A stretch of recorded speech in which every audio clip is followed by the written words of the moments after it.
I just want to thank everybody for joining us for the SABE GoVoter project, week 2 distance training. I know that everybody on this team has put a ton of work into this, and they're very excited to share some information with everybody. So we have Diana here. You want to wave to everybody, Diana? Hi, everybody. Juliana. Hello. And Bill. Morning. And I'm Anthony. I'm just a student that was fortunate enough to be able to help out where I could and learn a lot from everybody here. So Diana, you can take it away. Hi, everybody. My name is Diana. I am a SABE board member, and I help with the SABE GoVoter project. I like to ask to see who's in the room today. You can tell us your name and what group you are representing.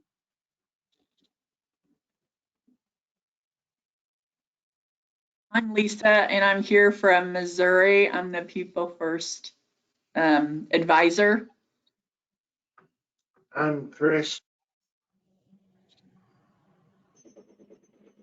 Where are you from, Chris?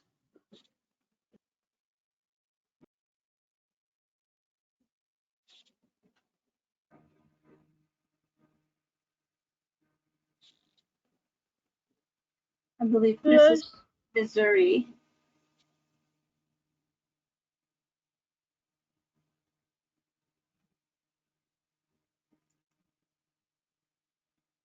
Do we want to hear from the rest of the group from Missouri? Yeah. Yeah, my name is Rachel. I'm with Missouri Protection and Advocacy Services, and I'm from Missouri.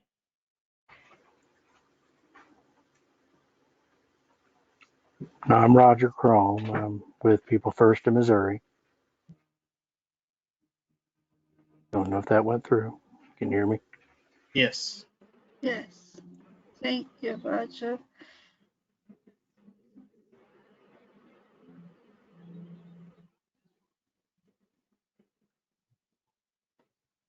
Diana, you want to ask our state?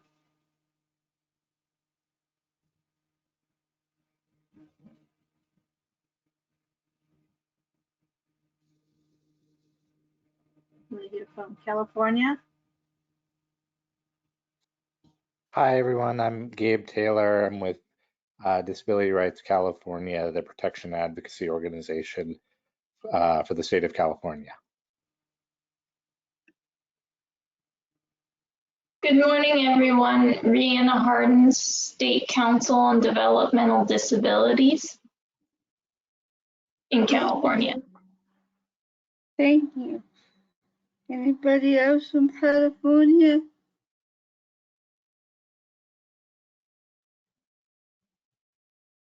All right, let's move on.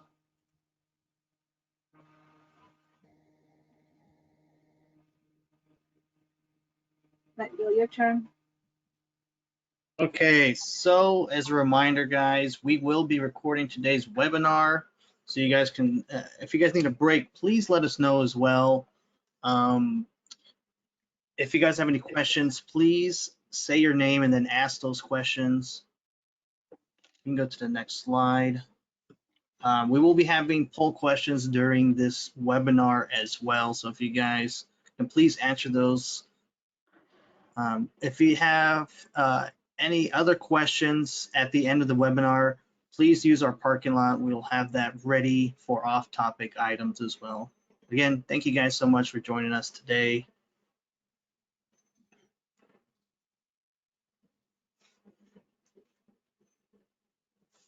What did we learn? A quick review about webinar 1.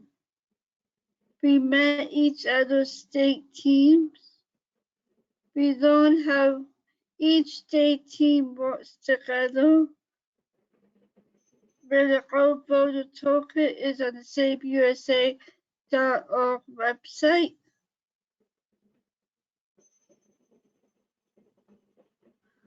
Okay, we're gonna share our homework from week 1.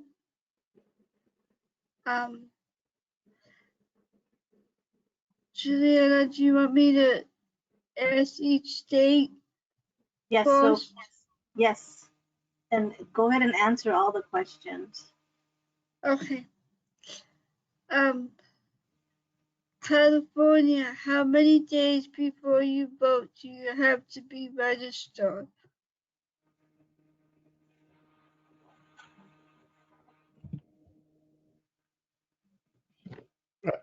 Are we doing all of the questions first and then answering, or this is Gabe? I'm gonna ask each question and then do one state first. So, well, I was thinking, well, you could do the other way, Diana. You choose which way you want to do. So, California, how many days before you vote do you have to be registered?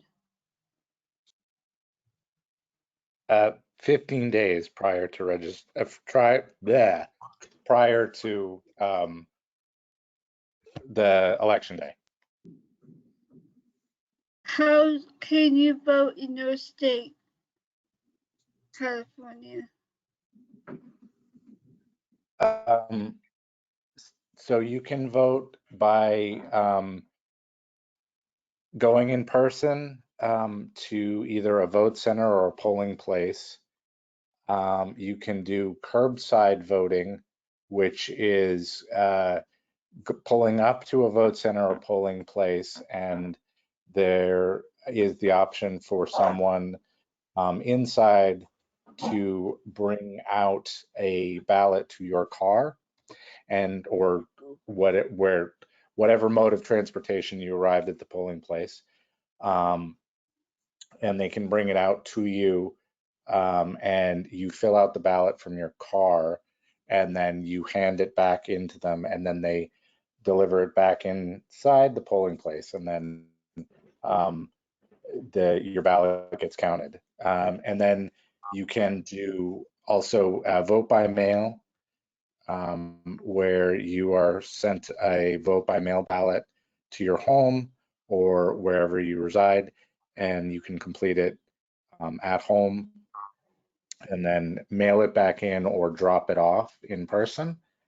And then the final way that you can vote is using, if say you are unexpectedly hospitalized or in a medical facility for a longer period of time, and you will be missing the actual in-person voting, you can request an emergency medical ballot, where a ballot gets delivered to you at your hospital or medical facility, and then you fill it out there, and then someone can you can designate somebody to drop it off for you, or you can mail it back in, but it must be postmarked on or before Election Day.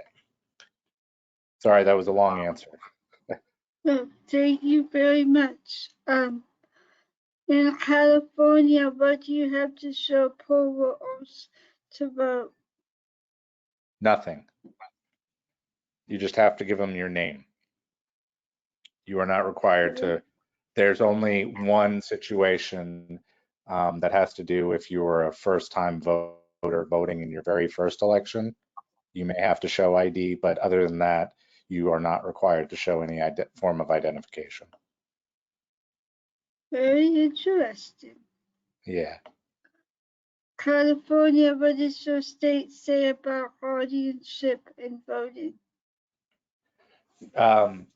So in California, guardianship is the term that we use is conservatorship.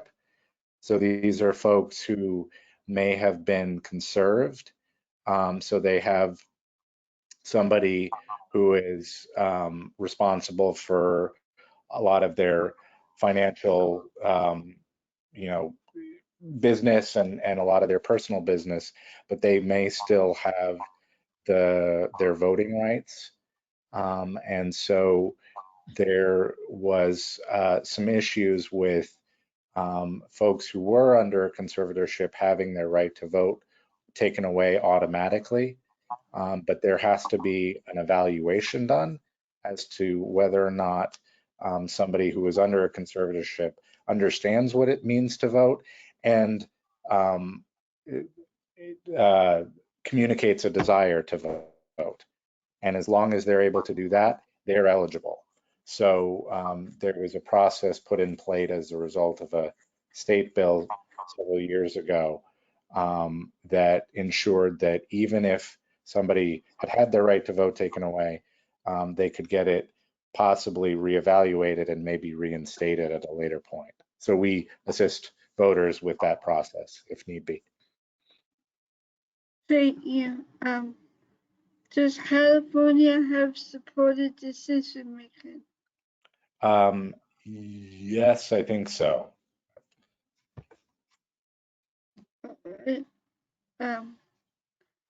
And what Yes, we do. you do? Yes. Okay. Thank you. What does your state say if you are a convicted felon? You are not eligible for if you are currently in prison or on parole for a felony. You are not eligible to vote. Thank you very much. All right, Missouri, you're up. Question number 1 is, how many days before you vote do you have to be registered? 27 days. 27 days. All right. How can you vote in your state? Absentee, in-person polling inside voting booth on paper and in machine in person and curbside. Very good. Any other ways? That's about it. All right. What do you have to show poll voters in order to vote?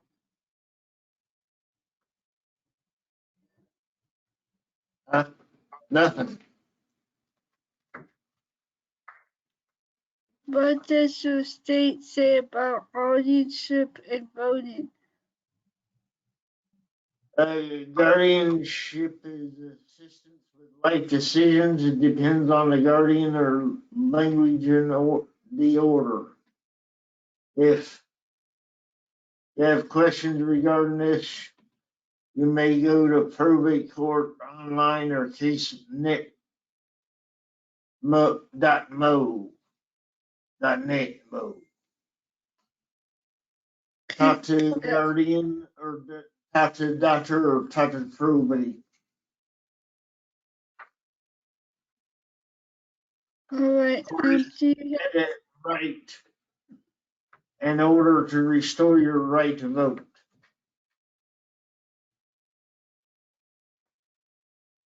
all right. Do you have supported decision making? Rachel, can you handle this question?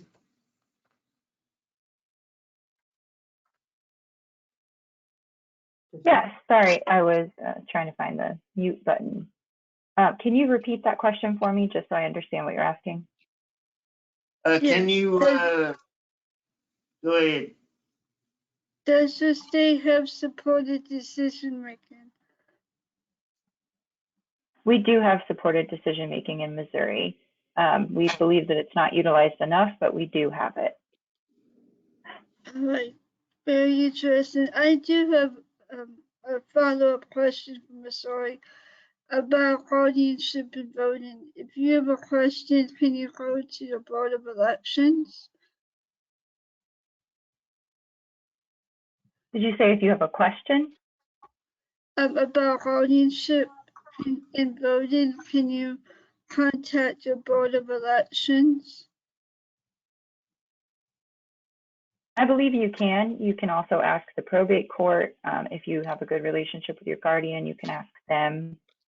You can also ask our organization.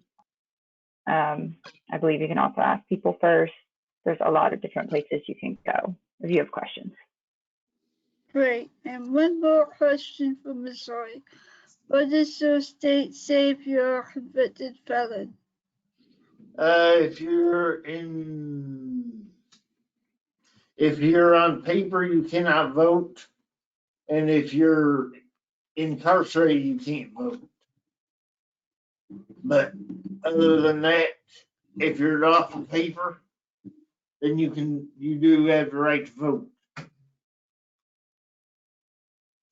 All right, thank you very much.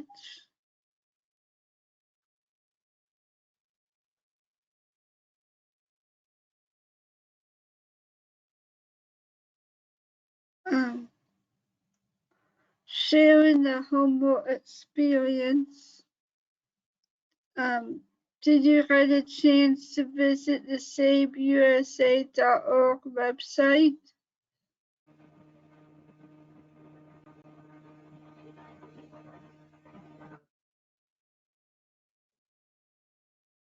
We did. We looked at the 21 toolkit, but we couldn't find it on the website. Yeah, it'll be on shortly. I just had to do a couple of changes, but it's pretty much the same as the 2020.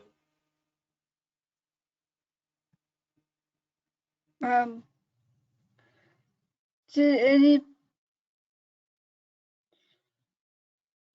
sorry. Sorry about that. Did anybody have trouble locating the GoVoter page? Nope. Missouri or California? Nope. Missouri didn't. How about California? No, it was pretty easy for me. I mean, I was able to look through it and look it over. Great. Did anybody find the GoVoter toolkit on the website? We found the 2020 GoVoter toolkit. Great. Yeah, we'll get that 2021 up. I just had to change a couple of things. Great, thank you.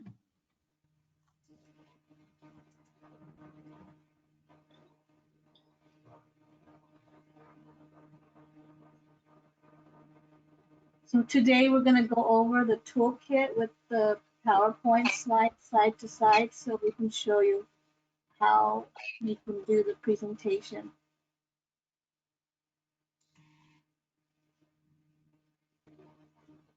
And for next week, we have some homework for you to look over.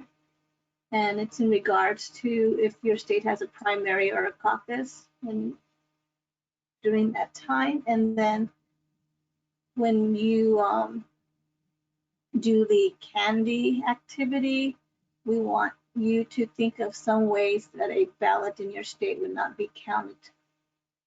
So if you want to look up to see why somebody's ballot won't be counted in that election.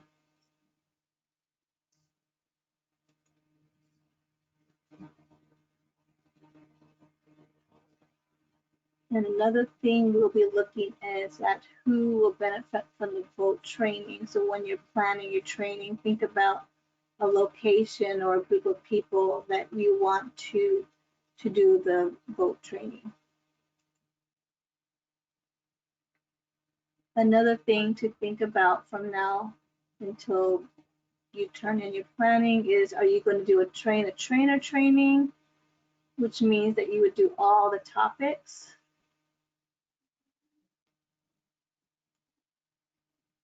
Or are you going to do a vote presentation in person or online? And if you do, will you have multiple sessions?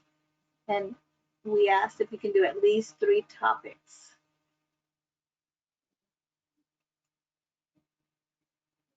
And we will go ahead and start the training. If you have any questions, put them in the chat box.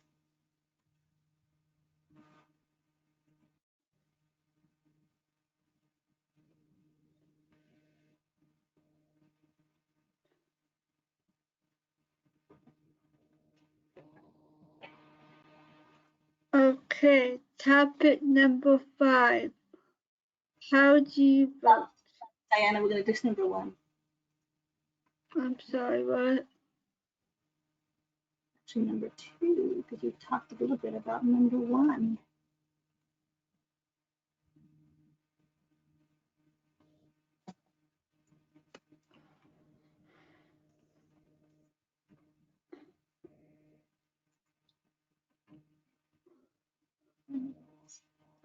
So many tabs.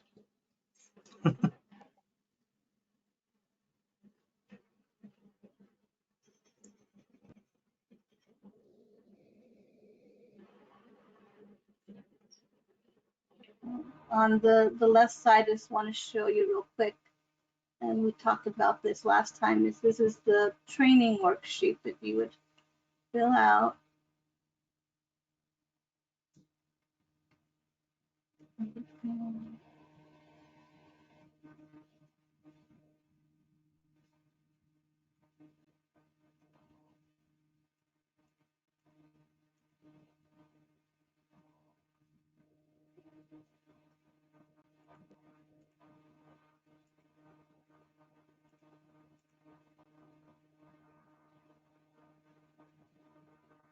Everybody sees both screens, correct? Yes.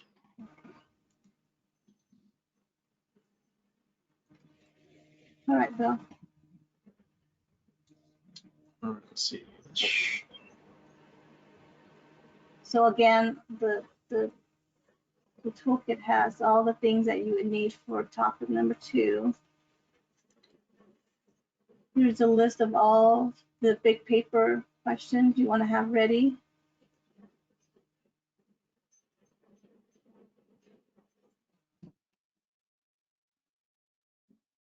And in this topic, you talk about the purpose of this one is to talk about how the choice to vote fits into your lives, and then how you can share issues that become laws that protect rights for voting.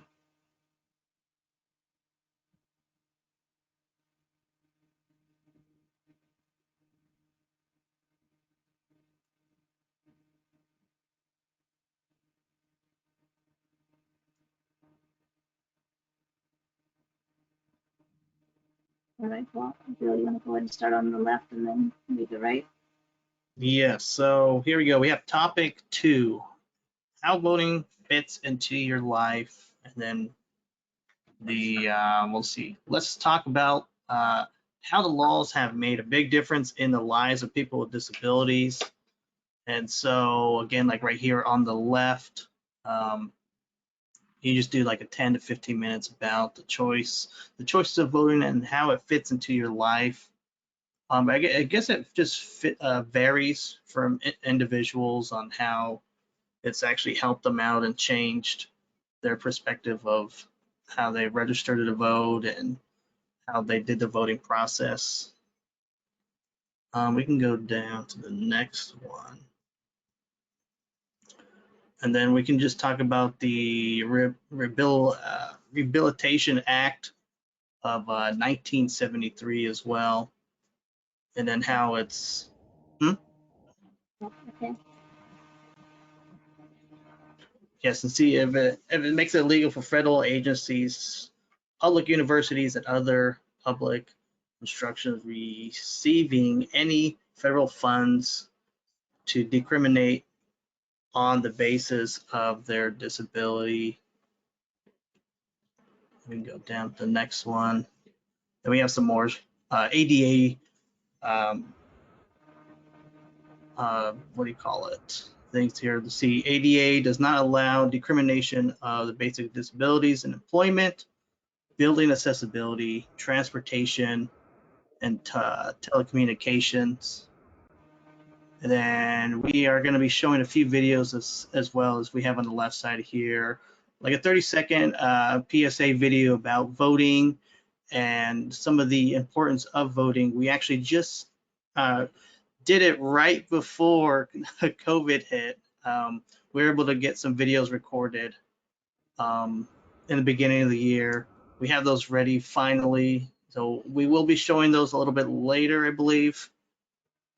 So you guys can check those out, and you guys can actually use those into your guys' PowerPoint. I know we were talked about last week how to actually insert some of these videos onto your PowerPoint, so we'll be going over that as well.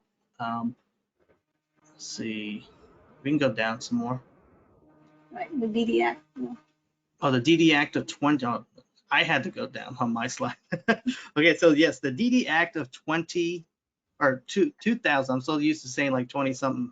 But yes, of 2000 says that individuals with developmental disabilities and their families have access to these community services, individually services, self-determination, independence, and inclusive in community life.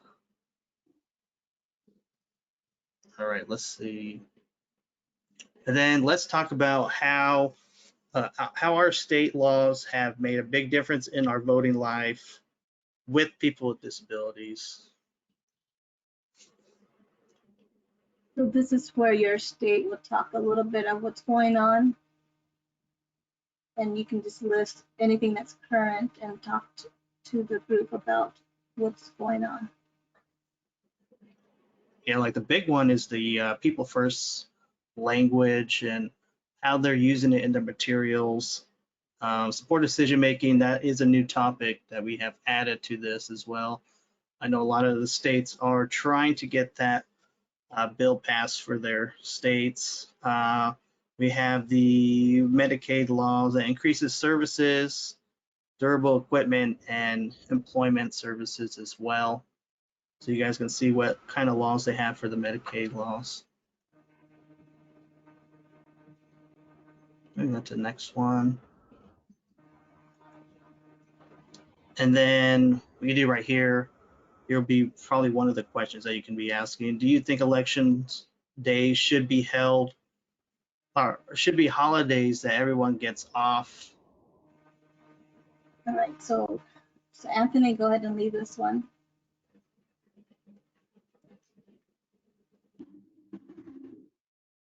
The survey time. Mm-hmm. Yeah, does anybody think that election day should be a holiday that everyone gets off?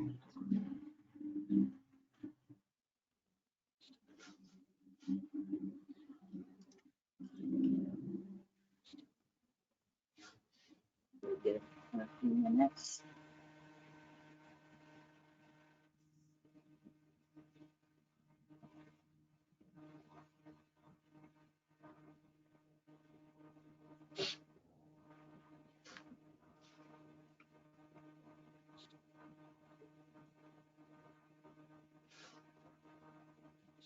All right, I'm closing it, and then Anthony can report.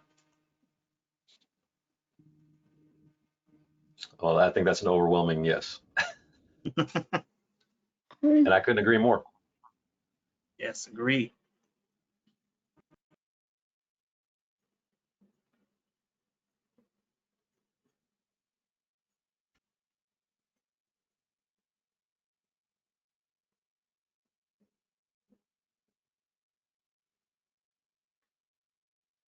All right, Bill. All right, so then we have another question here, which is, how has voting made a difference in your life?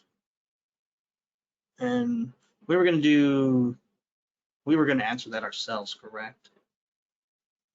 No, On you're this just gonna, one? Oh, no, you this just- not this one. Okay. So that, yes, that will be another one that you guys can ask and see what kind of ways it has changed anyone in your presentation's life. So I know in the past, we've had a bunch of things like people's first time voting. It's always nice to hear their personal stories of going to their polling place on the very first time they're actually eligible to vote. Let's see what else. Then we can go down whenever you're ready. And then here on the next slide, we can have people you can vote for. And so depending, I know what we've done is depending on the time of the year in Arizona, we'll flip these around depending on if it's a presidential election or a local election. And so here you have presidents, governors, senators, mayors, representatives, city council members, school board of elections. And then we have like a little picture here of showing, I wish it was a little bigger, but yes, it is showing some of those and what it will look like on the ballot itself.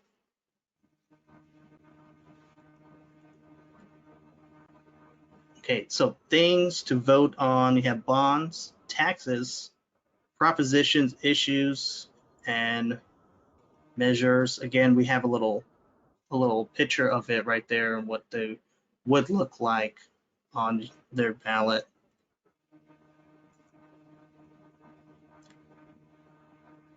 And then right here we have different activities requested. So the GoVoter project is committed to provide many different ways for people to learn about voting.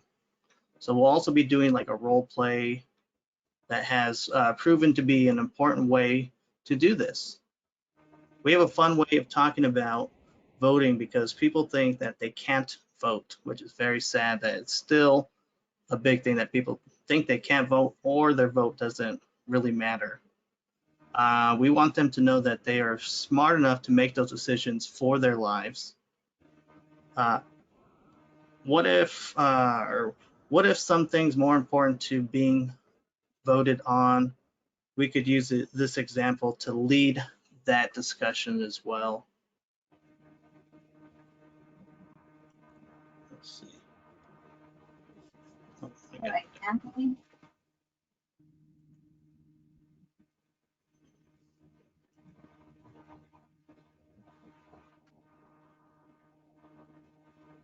So you make choices every day of your life. Each time you use your self-advocacy skills, picking out what you wear, what you'll eat for lunch, what I want to spend my money on, and choosing staff. Did you get to make these choices? So this is, you can pick as many as you want.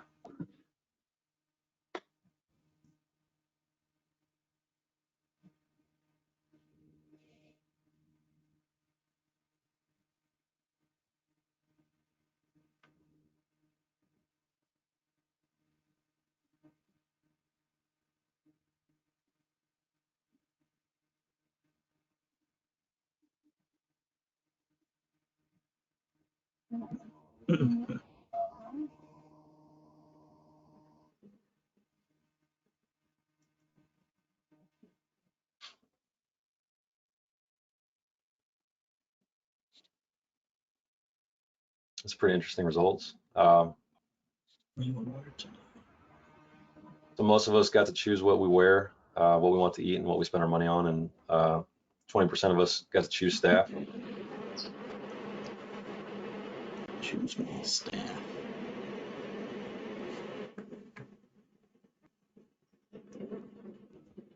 All right, so now I'm going to talk a little bit about the candy activity because it leads into people choosing things in their lives, but we wanted to make sure that people truly understood about how voting is important in people's lives. As Bill mentioned, we hear things about people saying they're not smart enough or that they just can't vote.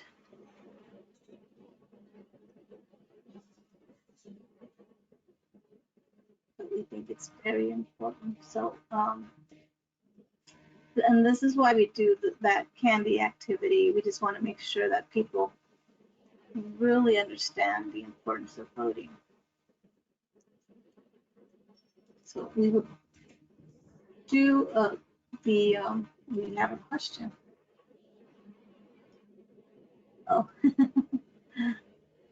that was back to the survey question about not having a staff person. Yeah, you're correct. All right, shall we do the next poll question, Anthony? All right. So everybody vote for your favorite candy. And this is a tough one for me, I'll be honest. I feel like this one should have been click all that apply.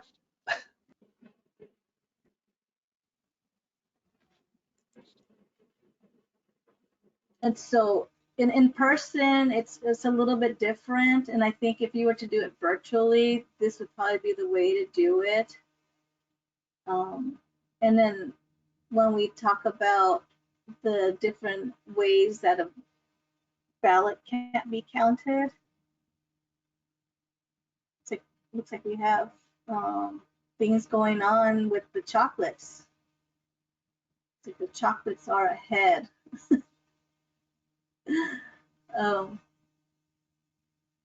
But let's share the results. I mean, I can't argue with that. 100% for the chocolate. Yeah. Let's say that many people voted for the chocolate, but the group in the chocolate, there's some type of issue going on with your ballot. Depends on your state. It could be anything from, let's see, you guys mentioned you don't need to share your IDs in your state. But what if that person's not registered, so then their ballot doesn't count? So let's say everybody who picked chocolate, they didn't register really, so then that wouldn't count. Or but there's a few people who picked sugar-free candy, and they played by the book, and they were registered, and they voted on time and such. So I guess the question we want to pose to you right now is, if you were to do this virtually and you would ask the group the question, how would you feel if the winner of this candy was sugar-free? How would you feel that instead of getting chocolate, that you have to have sugar-free candy? So let's hear everybody's response to that. You can't have chocolate, but we're going to give you sugar-free candy.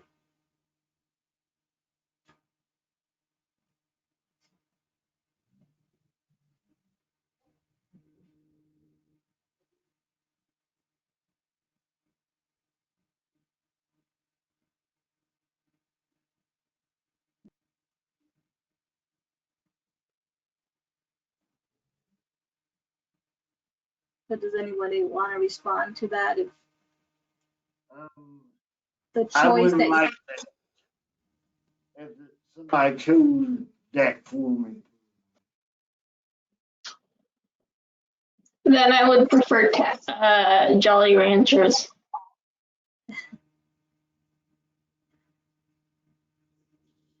But if the law says we can only have sugar-free candy, how would you guys feel?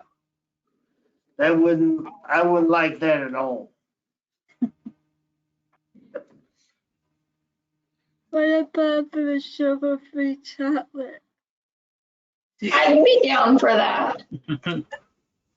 But the law says it's only sugar-free, so if they can make Healthy chocolate. healthy chocolate. That's like an imitation. Yeah. So anyway, that's It's so not the same though, sugar-free chocolate. not the same. Not. What's wrong with it, Gabe? It tastes, and maybe it's something in my mind, but every time I've had sugar-free chocolate, it just tastes not as good, I guess. So, but So I guess the message on this about voting is like, well, you know, if you don't vote and not everybody votes for that particular issue, and it doesn't pass, and you're stuck with, here we go, sugar-free candy.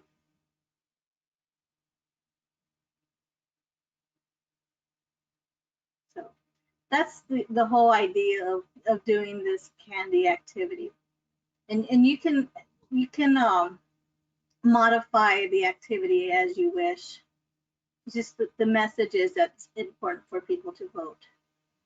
Yeah, I think. Go ahead. Oh, I was gonna say yes. I think from, if I remember right, I know some people did celebrities. Like, which celebrity would you want to be as this character? And if they made someone else that you don't even know who they were be that character, like replacing like the Terminator, instead of having Arnold, they had like Jim Carrey or something be as their Terminator.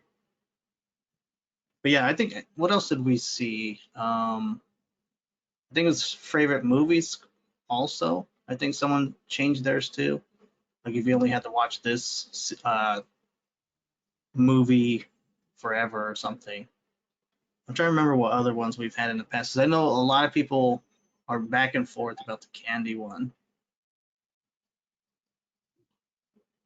Diana, did you do this activity in Ohio, and how did you do it?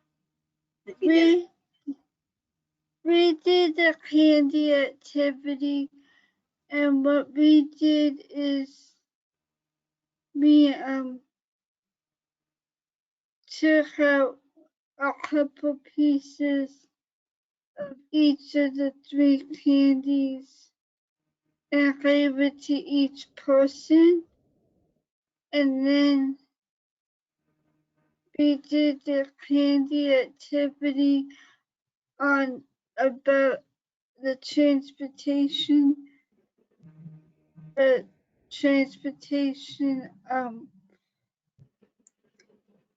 bill, and then we voted on which one stood for each idea, but chocolate was the winner. Gabe, did you want to share how you guys did it a couple of years ago in California when you did a presentation? Did you guys do the candy activity? We didn't as much. What our approach was is we had a discussion with the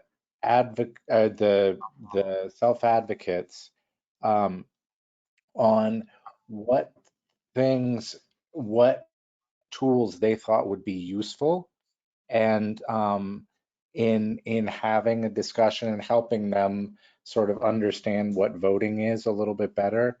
And so we just went through the whole toolkit and sort of had this discussion on, well, and I remember having, we talked a lot about the videos that were put together and available, and had, asked the folks, we reviewed the videos, and then we asked the folks what messages and discussions in the videos did they think were most helpful and help them sort of get a better understanding about their voting options, and what it means to vote and how you can vote. And so we used the tools, and we did talk a little bit about the candy, and the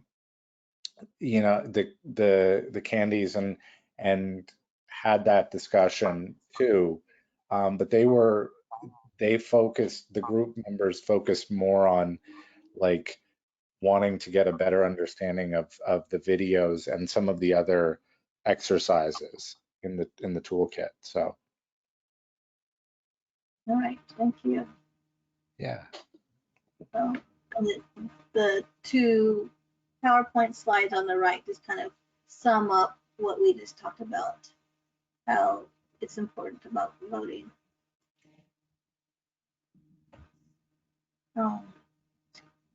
Let's hear from Missouri. Have you ever done anything like this with your groups? Or what are you thinking of doing as an activity for this section? We're going to a group called Community Recreation and Resocialization to do our presentation.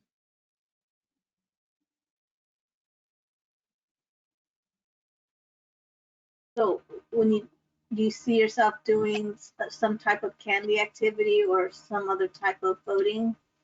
Yeah. Yep. Okay. Sounds good. I think we shall move on.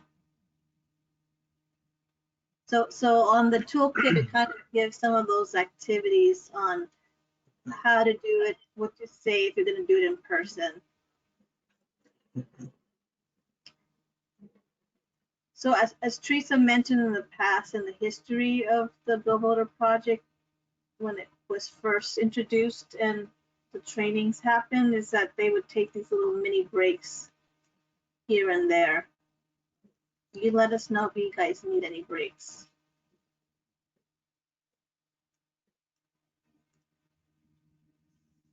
Did we want to show the video for this one, or which one was it?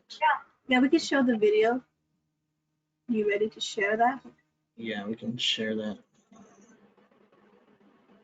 I hope it plays better on Yeah, here. If not, we can also, I can put the link in the chat if you guys like to as well. And you guys can watch it. Maybe we should just do that. I'll do that instead. I will send you guys the link and you guys can click the link and we'll start it when we're all ready to go. Oops. Let's see. Let's see. How do you send it to everyone? Because it's only giving me the organizers and panelists only. Okay, I'm probably gonna have to do it. Okay, well here, I'll send it to you then. And then you can send it. Juliana, Yes, Dave. I wanted to just sort of add, I meant to mention this when I was talking about what we did. One of the things that we found that was really helpful was to kind of mesh a lot of the exercises that we already did or materials and resources that we already use to talk about different candidates or different ballot measures and having a discussion about that, but sort of using the resources that we already talk about when we do our discussions with our various groups, and then sort of mixing in the tools from the toolkit to sort of enhance those discussions and make them a little bit, I don't know, deeper and more interesting and useful. So I just, if folks already have sort of a set set group of resources that they already use to start these discussions with any of their community members or other advocates, I would just make that suggestion to kind of bake both things in, because it's really can sort of make the discussion a lot deeper. Yes. Yeah, so it's going to depend on, yeah, your audience.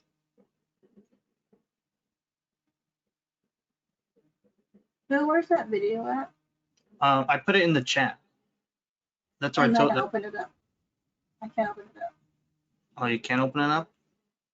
You can copy and paste it and put it into the chat to everyone else. That would be a lot easier to do. It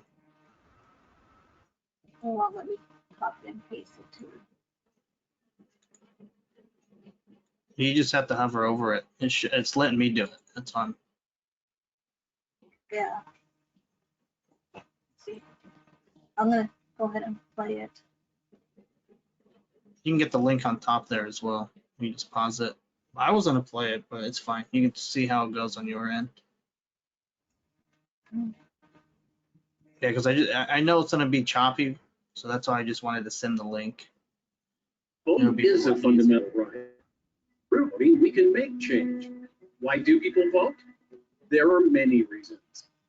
Voting is important to me because it's the one time where every single one of us, from caregiver to billionaire, have the exact same voice in our system. It's the one time where we meet on the level. It is important for me to vote because we all have a voice. Put it full screen. Okay, I have an intellectual developmental disability. I should be able to exercise the same rights as everybody else. Voting is important to me because I had to take part of the community and meet government and county officials. A lot of people say that they don't vote, and the reason is because they believe their vote doesn't count. I vote because I know it's the best and most effective way for my voice to be heard, for my opinions to matter. According to everyone, your vote does count. If you don't,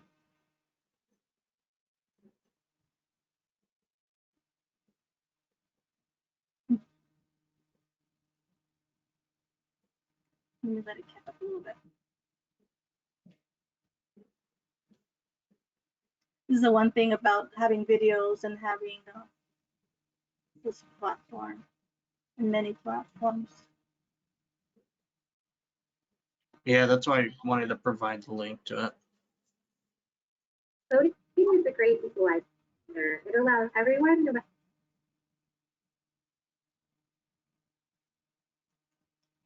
But I did share it on the chat, so you guys can review it. They're who they are to have an equal say in an outcome of an election. Voting is important to me because it gives me an opportunity to have a voice in what is happening in the country. I think voting is important, especially for people with disabilities, because I think they need to tell Congress about important services that people need in their lives. Voting is very important to me, so I can keep my opinion, my thoughts across the candidate and anybody that is running for election. It is very important that I get my voice across. The reason why I vote because I know that the voting is very important to vote and everything else, and it's more important to know what, know how to vote. People have fought for years and years for the right to vote, and especially someone with a disability, because we're a minority, we need to make sure that we take advantage of our opportunity to make a difference and that our voice be heard. Why voting is important to me is because I'm fulfilling the rights that I have under both the United States Constitution and the Constitution of the state of Maine. Hi, I'm Ann. I'm from Boston, Massachusetts. It's my right and privilege to vote as a person with a disability. I'm proud to vote. I'm proud to help to teach others to vote and to get more people with disabilities to vote. I think that by voting, that people get to hear my voice, and by getting other people with disabilities to vote, they get the message for people with disabilities that we can vote and we should vote. My name is Jason Dillis, and the reason is that I do believe in voting because I am American. I am like everybody else, and I'm over 18, and I don't listen to anybody else but me, and I do whatever I see on what's going on in the news because I am an American just like everyone, and that's why I'm happy to vote. Voting to me is a right. As a person with disability, our voice needs to be heard. Our voice needs to be heard as a person with a disability in the town. And in order for your voice to be heard, you have to be a person that believes in being your voice heard. That's what voting means to me. It's giving our voice and helping other people get their voices heard.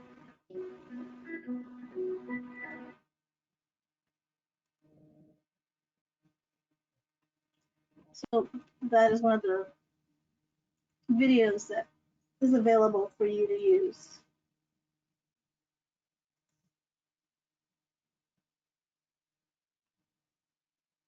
All right, you ready to move on? Anybody have any questions?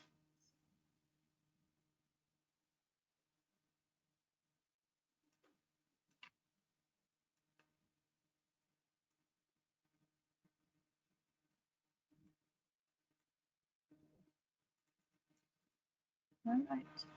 So let's move on. Bill, you ready? Yes, so we have topic 3 right here, registering to vote. Again, you guys did some of this stuff for your guys's homework this past weekend. Or yes, this past weekend. So again, our very first slide is who can register to vote in the USA. Again, we just have those homework questions that we had. Basic federal rules to be able to register to vote. You must be a citizen of the United States. And again, it's going to be vary for each state on your age. No, it's 18 though. Oh, is it? Okay, so yes. I was thinking of something else. To register, you can be under 18 in the United States. Yes, yes. That's probably what you were thinking. Again, to register to vote in our state, and then again, you can say, you guys can put your guys's map there on the right corner, and then however long before the election day, you guys can add there as well.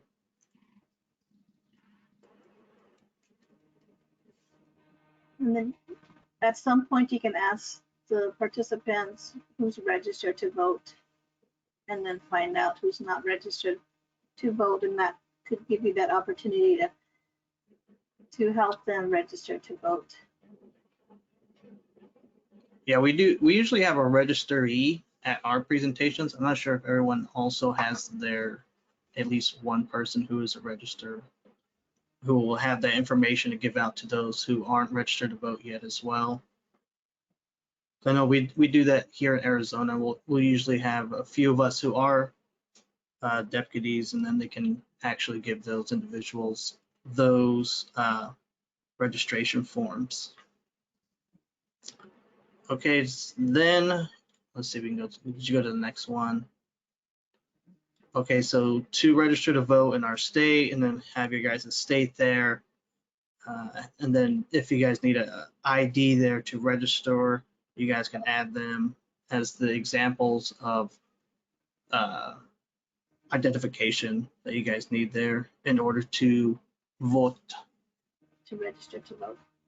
Yes, and then you guys can go down and talk about to make sure that they do have their updated addresses and everything there ready on their ID or their voter ID if people have those available.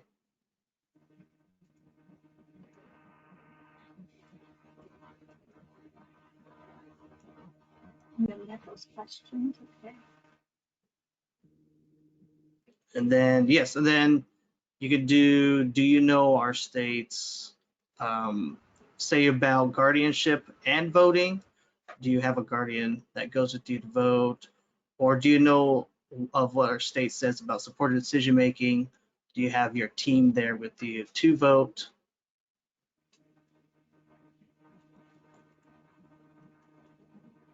And again, you guys can still have that big paper there. I mean, the paper is nice to have there for notes for yourself and for people to see on what is available for them as well. Okay, do you know what our states say about being a convicted felon? And again, you guys can get that information and see if anyone has ever had that problem. Because I think we do still ask that question, is anyone a convicted felon, even though they might be either youth or individuals. And this is the opportunity where you can talk about restoring the rights to vote. Yes, and what kind of steps they'll have to take to actually get their rights restored.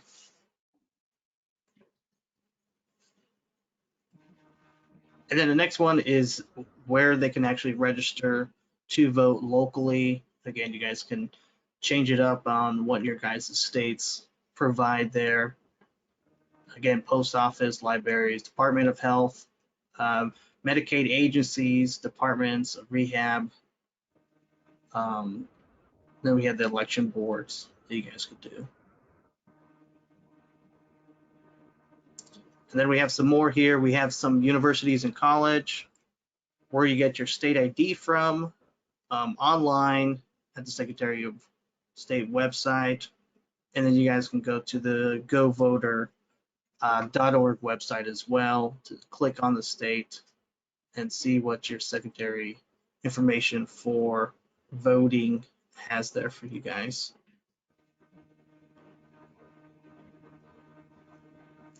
And then you can always ask this question: do you guys know of any other ways that they can register to vote in their state? I know we try to sometimes take out some of the locations to see if they actually add those in when you ask that question as well.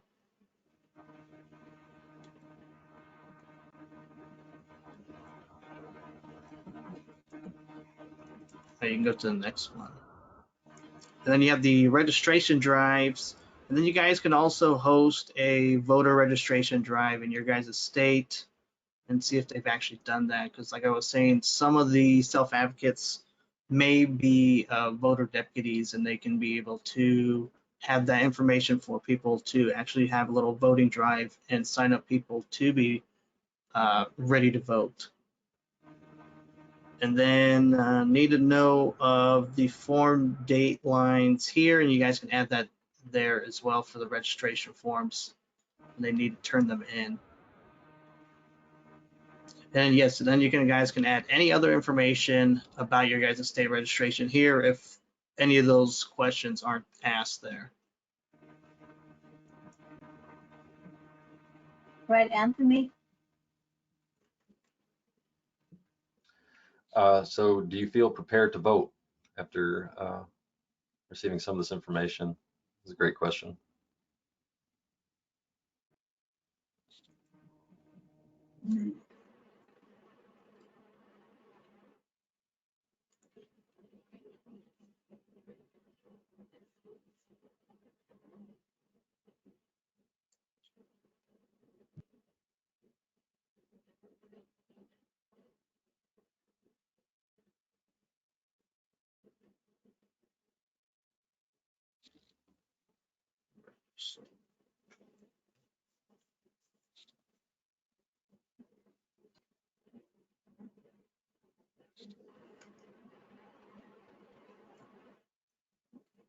That's awesome. That's good news. 100% for yes.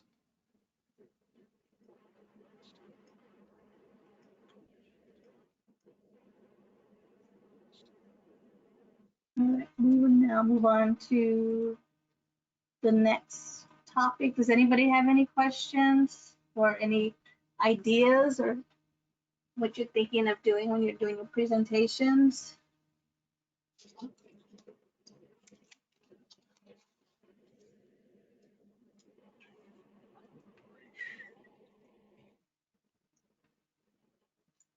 Gabe, did you have any insights on what you guys did?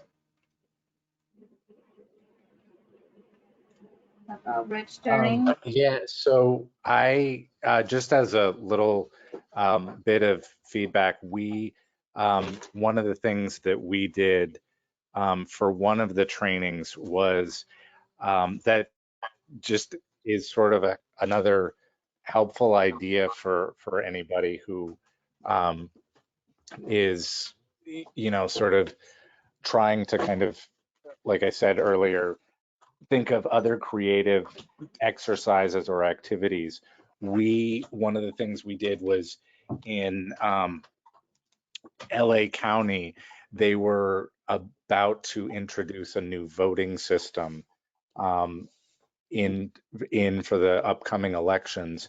And so for one of the parts of our training, we had members of the county election staff come out and do sort of a demonstration of the new voting system, and then also have people have the opportunity to try it out for themselves. So if there's anything like a new program that any of your county elections officials will be introducing in one of the upcoming elections, maybe try and find ways to kind of incorporate those events into your trainings as well, because it just engages folks in a way that's really hands-on, and it also gives them a chance, because a lot of this information is really helpful, but it's hard to kind of sort of see how it's going to fit into your voting experience when you actually go to vote in person. And so having something like trying out a new program or a new voting machine that the county will be introducing helps make it a little bit more real for folks. So just as another idea, maybe try and find those new programs or that new voting equipment that they'll be introducing. Might be sort of a helpful way to make it a little bit more engaging too.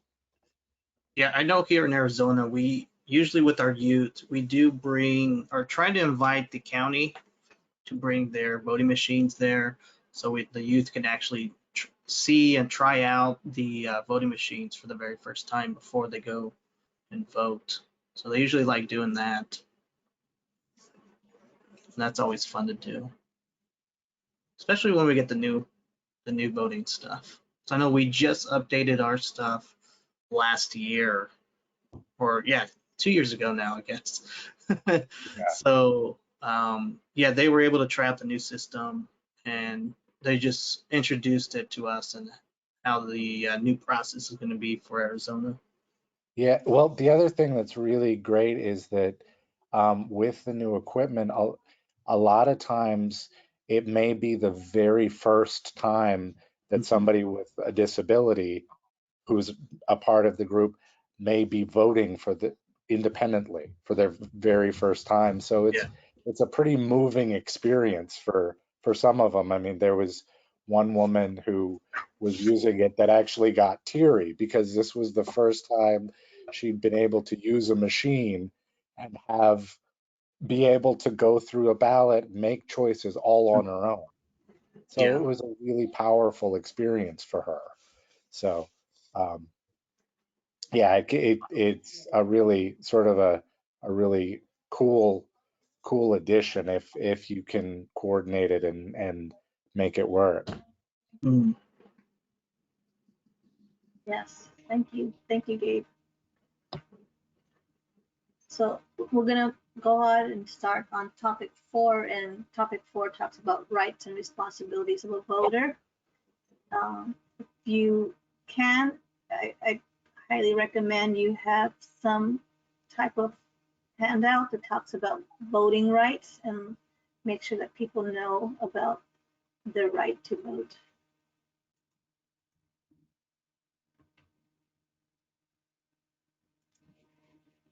We always start off with the Help America Vote Act and let people know that this is there so that it allows people to have a private and independent vote, and it sets up a statewide system for provisional ballots. If there's a question, and I'm not sure if in California and Missouri you have certain situations where you would need provisional ballots. The Help America Vote also creates computerized voter lists, and it's supposed to be able to help out in locating places to be accessible for everybody in all ways. And these are some of the rights that people have, as they can bring somebody that they trust to help them complete their ballot. And then you just want to remind the audience that there's certain people that cannot help you, and those include your boss, union officers from your job, or of course candidates who are on the ballot.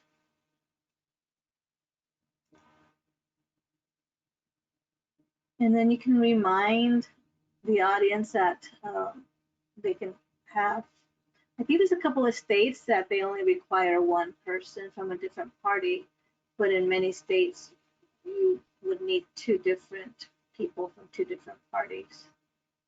We have 2 different people from 2 different parties in our state. That's in Ohio, okay. in Ohio. Do Gabe or the group in Missouri and do you guys know, is it different in each county or in statewide? Is it 2 people from 2 different parties or it can be 1? It's in California, it's up to 2 people, and the only exceptions are the same as they are in Arizona. You can't have a member of a union, if you're a member of a union, a fellow union member, or what they call an agent of your employer. So,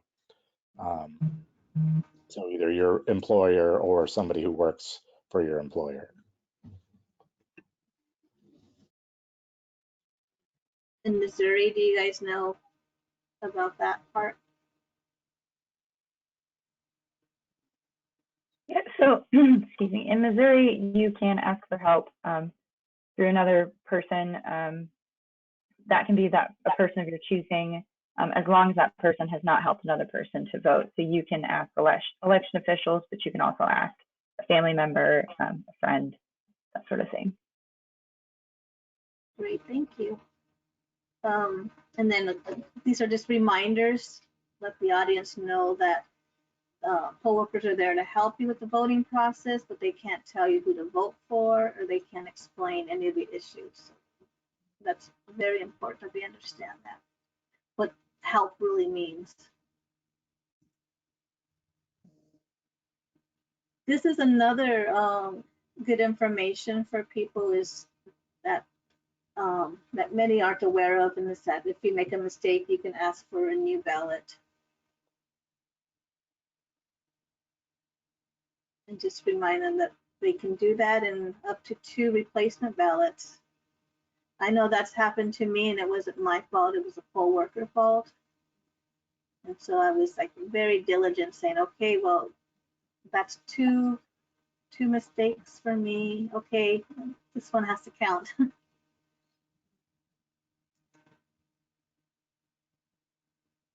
And then just remind the audience to find out why they're being told they have to do a provisional ballot.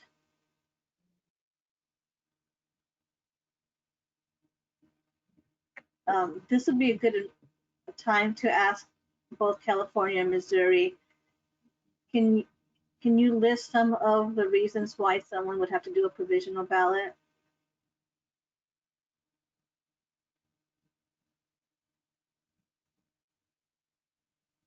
One of the reasons you might have to do a provisional ballot is if maybe you don't have any of your identification on you, or it's expired and you didn't know.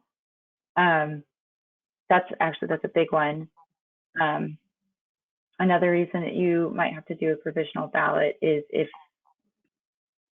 your ballot is damaged for some reason, and that might be through the mail. There's a lot of reasons why you'd have to do a provisional ballot.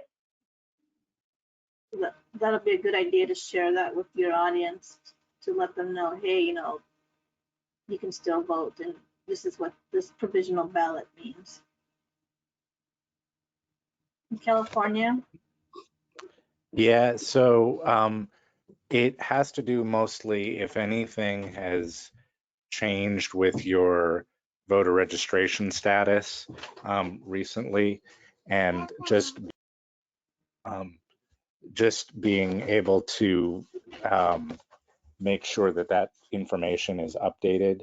Sometimes it doesn't get processed in time. Other times, if you in California, you are many of the counties will send you a vote by mail ballot automatically. And so if you're wanting to go vote in person, you have to surrender your vote by mail ballot.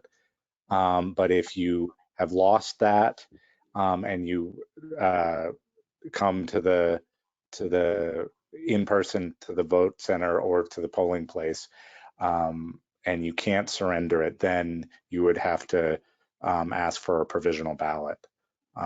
So Good information.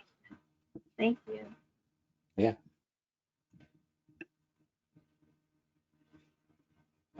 This is one tidbit of information that people may not know is that you don't have to have a disability to use the accessible voting machines.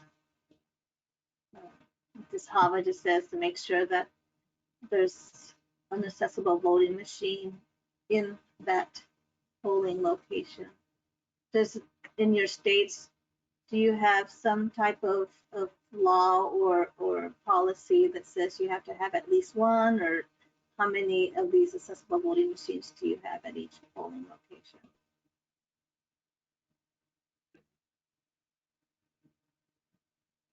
In Ohio, I think we have 1 or 2. I know at the Board of Elections, they had 1. No. Missouri, California, do you have anything placed to say that they have to have at least 1 or 2 or 3? Or will they just follow the federal guidelines from HAVA to make sure that they have at least 1? Yeah, in California, they're required to have at least one accessible voting system. So, and we work with counties to make sure that, because in the state, there's been issues of where they have the machine there available, but it is not, sometimes it hasn't been turned on, and or isn't set up properly. So we do a lot of work with the counties just sort of to make sure that during the setup process that the accessible voting system is set up and that all the accessibility features are working properly. Because the other thing that happens in California is that a lot of the polling place poll workers or vote center workers don't know how all of the accessibility features work. So we do a lot of work to make sure that they're familiar with all of the accessibility features on the machine. Missouri? We also have to have at least one accessible voting booth in each polling place. And we do work with counties and cities to make sure that it is there, accessible, and working. That's actually part of what Vincent is doing today, because we do have an election. So that's why he was unable to attend. So yeah, so this is good information that you could share with your audience, but just letting them know it's there for them and that they can use them. And like we mentioned earlier, having them at if you're doing it in person, having those machines, accessible voting machines available for practice. Juliana, the other thing that we also try and do is remind people that they don't have to disclose why they need it. Yes.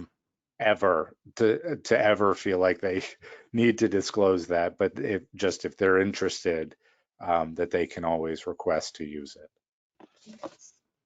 You are so true, and I've used them before, and I got questioned a couple of times. Yeah. Another poll worker corrected that person and said, "Oh, we're not supposed to ask." Yeah. Is it for work? Yeah. Is it for work? That was the question that was asked to us. Is this for work to ask for it? Well, some folks I know, especially in the in advocacy circles, some folks who may not have any disability or need to use the accessible machine will use it just to kind of ensure that the poll workers are doing everything they should be doing to make sure that the machines are working. So kind of keeping the polling staff on their toes. But yeah, so anybody can use them.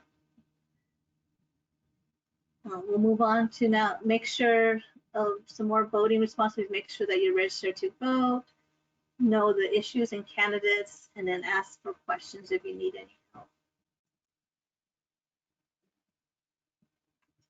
In your presentations, you can also do some preparations with the audience and do some role modeling as a prepared voter and making sure that they have what they need. Another thing that voters can do is help someone else learn how to vote. And then, as we mentioned last week, that sticker is that very important thing, and a lot of people are proud to wear that sticker and receive that sticker, whether it's mailed or in person. And the main takeaway about voter responsibility is to make sure that people get out and vote. You can remind your audience that there's other ways of voting and being part of the civic engagement and what people can do. And so you can call the election boards or departments and find out where people can vote. And in some states, you can vote on election day. So do you have that in your states that you can or cannot register to vote on election day? I think you guys mentioned in California it's 15 days ahead, and then in Missouri it's 27 days ahead, but do you have any provisional things where you can vote on or register to vote on election day? Yeah, it's in California, it's called same-day conditional voter registration. And that is another situation where you would, in that instance, fill out a provisional ballot. But once your voter registration gets processed, your ballot will also be counted as it would regularly. But they allow that as a way for voters to be able to go in on election day and still be able to vote and register. What was that called again? It's called same-day conditional voter registration. The acronym that they use is CVR, but it stands for conditional voter registration. Thank you. Do you have something like that in Missouri? We've been advocating for something like that for a while. We have, it's sort of like that, like so hold on, it's kind of complicated. You can send in a provisional ballot and have your registration somewhat up in the air, but we don't have anything that is actually same day register and then vote, unfortunately. So our voting registration and voting laws are a little bit stricter. Yes, yes. But that'll be some more good information to share. Thank you.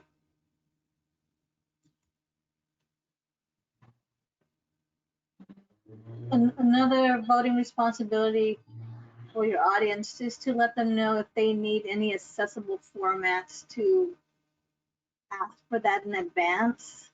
And you can give some examples such as Braille or large print or any other types that are allowed in your state. Do you in your states have anything like that? People can vote using any of these accessible formats?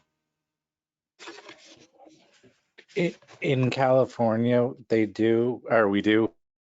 You can also, a voter can also request an audio CD of like their sample ballot or any of their voter information. They can request to have it sent to them in audio format if that's easier and more accessible for them.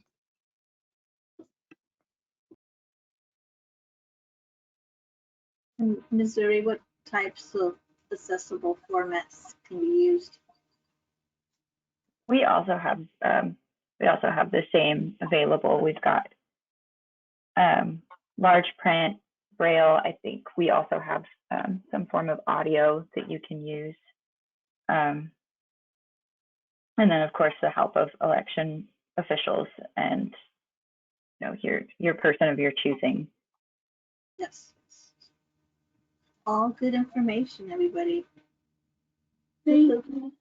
Yeah, the last part of this one is about how to get information from candidates, and we know that the League of Women Voters works real hard to make some of the information about the propositions and issues easy to understand. And there's other organizations in your state that do some of this work. So it'll be good to share some of that information of who they can ask for help in understanding about the candidates and issues. Also, Juliana, just as an idea to throw out to folks, in elections past, we've actually had local members of the League of Women Voters chapters to come out and be part of the discussion on the Easy Voter Guide. And so they have, just asked questions, but also sort of engaged folks and shared information that's helpful for them to know when they're looking at the Easy Voter Guides and kind of trying to get a better understanding of it. So I would just encourage folks, if they're interested, you can always reach out to your local League of Women Voters chapters and see if somebody might be interested in joining you all for one part of your training. Yeah, good one. So then with this chapter, we're going to end with a poem and then do a last survey. So we always want to share this poem because it kind of shows the impact on a person with a disability about voting. And I'm going to read it. And it's from our friend Jeff Ridgway, and he was from Alabama. And he says, "They say I can't vote. They say the decision is not mine. They say I don't understand. I guess they think they're being kind. I wonder what they would say to think if they only knew that when they call the president our president, I want to call him mine too. If I never get the chance to vote, pulling the lever, punching the card, or writing his name down, I stay the same, dumb, misinformed, unchanged, unempowered. That is what this world expects me to be. But I want so much more. I want to be the most educated, the most informed, the most totally changed, the most totally empowered person that I can be when I vote. I can make a difference, and then I can say with pride, not yours, not theirs, but my president because I put him there."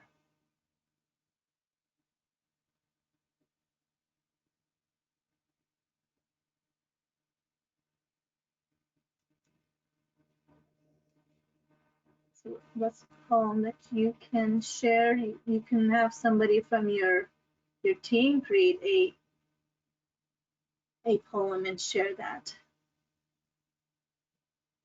So now we're going to move on to that last survey. Anthony, you want to go ahead and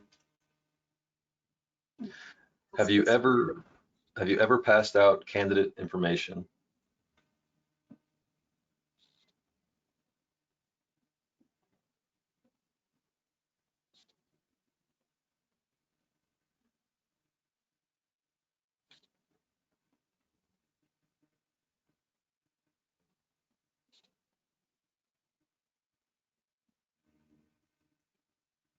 So passing out candidate information is another way for civic engagement. And it looks like I'm closing it. And Anthony, go ahead and share. Yeah, 40% say yes and 60% say no.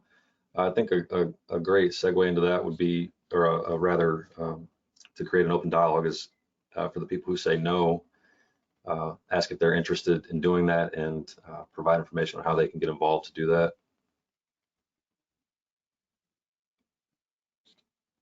You're so true.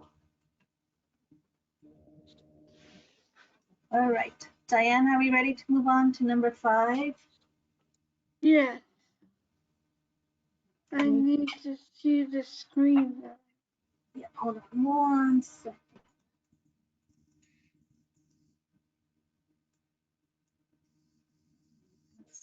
The left side catches up on the toolkit.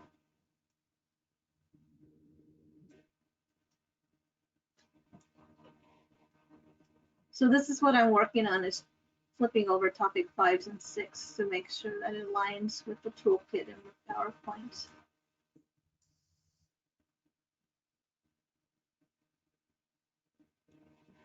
And this topic talks about the different ways we can learn about the candidates, things they stand for, and the issues that are important to our lives.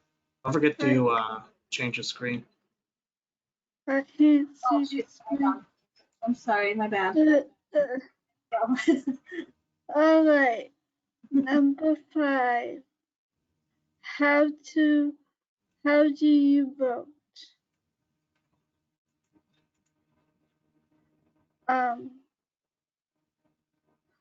You can vote by mail. You can mail in your ballot, drop it off at the Board of Elections, or vote at the Board of Elections, or you can mail in your absentee ballot. And in Ohio, you can request an application and then they will send you your ballot.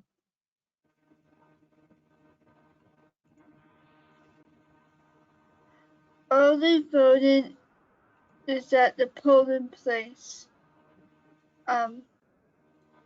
with a touch screen voting machine at a polling place.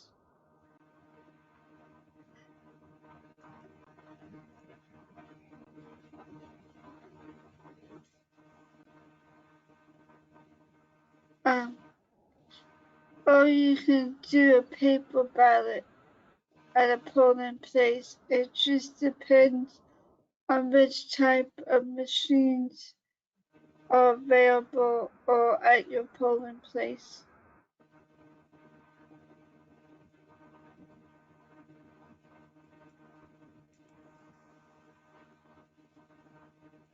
The voting machines have a different machine in each county or parish. If you have problems with the voting machines, you will call the P&A hotline. You may want to invite your election officials to co-present on training day. Make time practice with the voting machines. In some states, you can't do that now because of transporting and liability issues, but you can always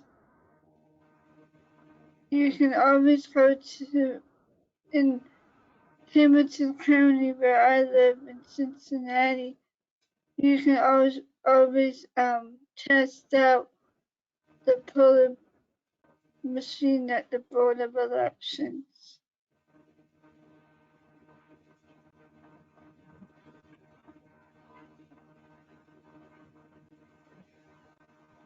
I have a question. So in your states, do you know how many different machines that are possible to be used in the different counties or parishes?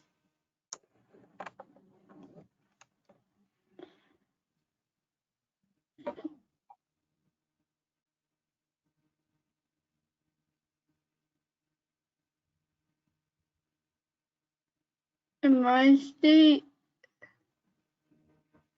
we have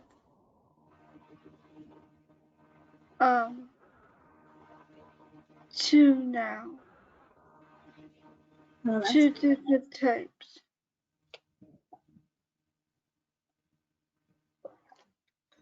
Missouri, do you know how many different types of machines, accessible machines you have? I don't know off the top of my head, no. California? There are currently 3 different approved voting system vendors that have accessible machines for voters with disabilities. I was just going to do a close-up picture of, this is one of the accessible voting machines we had access to in Arizona.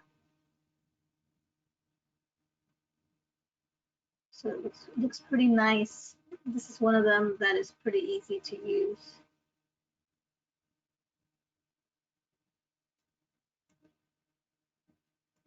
All right, Diana. You want to talk about polling places that big groups can share? In each state, there's different possible places that you can vote. Like the library, a house of worship, a chapter house, a school or police department. In Cincinnati, you can also vote at a bowling alley, a fire station, or a community center or city. And other possible polling places are recreational or community centers, the city hall or county courthouse, a senior center, a restaurant, or a fire station. Can you list any other possible polling places, California or Missouri?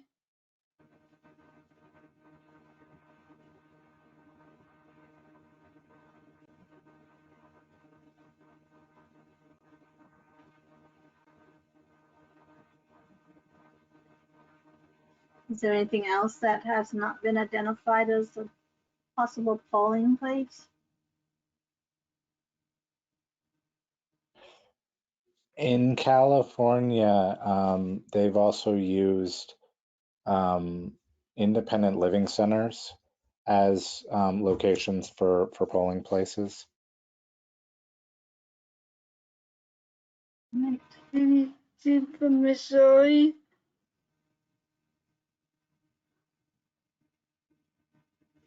Yeah, I think we've pretty much covered all of them. I can't think of any extra weird ones off the top of my head.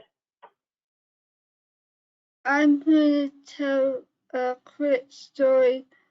Because of the pandemic, my polling location was changed from a building that people live who are seniors and people with disabilities to our community center, which is only 2 minutes away from the other place.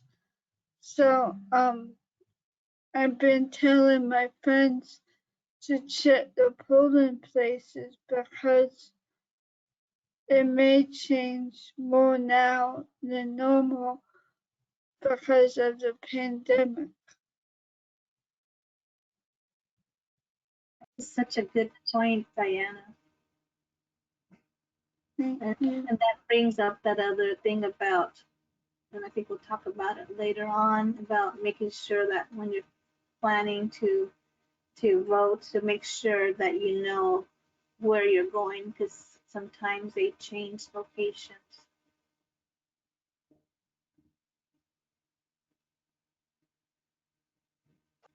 In Sacramento, in this past election, there used to be a polling location at at a local museum, but this time around that polling location was closed, and it threw a bunch of, it surprised me, and I had to quickly figure out where to drop off my ballot or decide if I wanted to mail it in instead. But that was a surprise to me. I don't know if it was made, I don't know the reason behind why it was made, but it just surprised me. Yeah, see, that's why it's important to just remind your audience that for them just to make sure they know where they're going.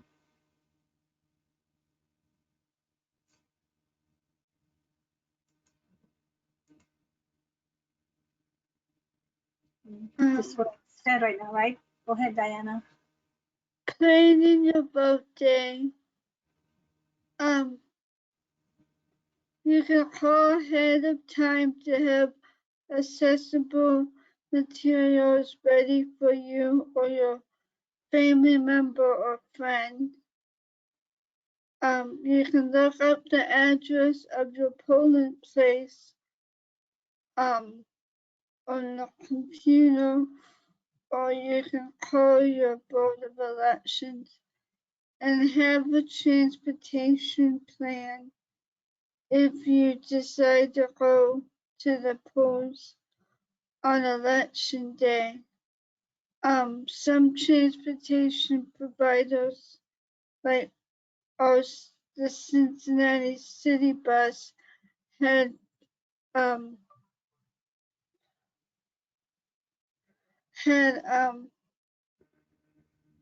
free admissions for the whole day to get on the bus to vote. I also encourage you to ask your friends or neighbors if you know if they vote at the same place, if you need a carpool.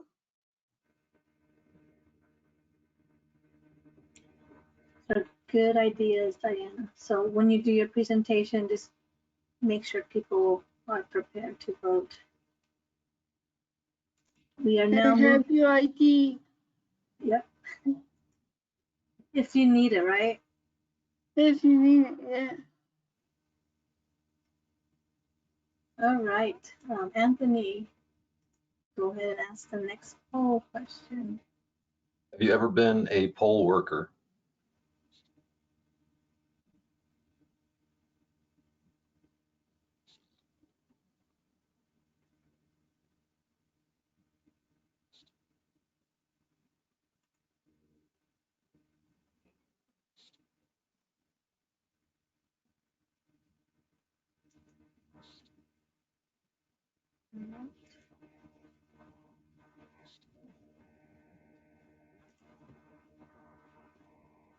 Nobody. I haven't either. I honestly don't even know how to get involved with that. That'd be another good discussion. And we will talk about it on the next slide, huh?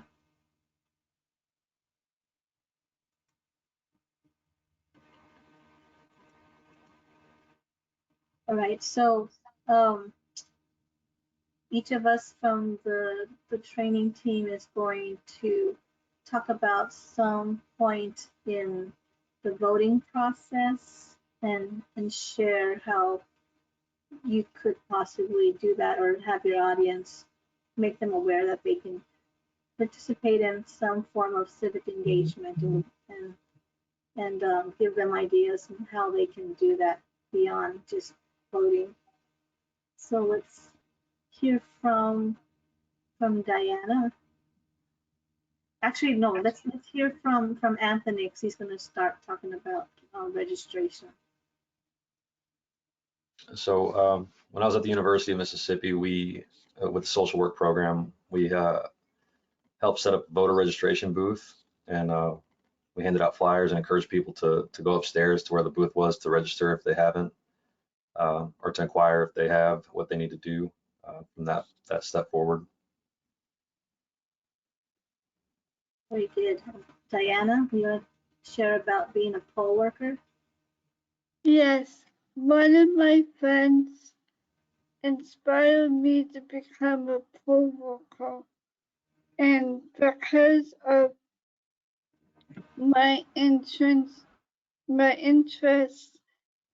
in in